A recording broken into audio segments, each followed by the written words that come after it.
Magluluto tayo ngayon ng iskabetseng pampano. Hiwaan na natin ang ating isda. Sundan natin ang asin bago natin pirituhin. Simulan na natin. Pagkapirito natin ang ating isda, set aside muna natin siya. Gumawa muna tayo ng ating sahog. Maganda tayo ng bawang, sibuyas, luya, carrots at bell pepper. Maganda din kayo ng pampalapot, cornstarch.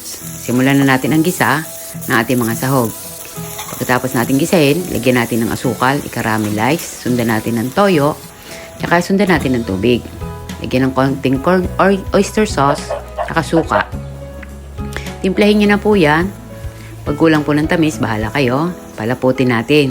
Paglapot na, ibubuhos na po natin ang sauce sa isda. Luto na po ang ating pampano. Sarap! If you want more, follow for more. Thank you!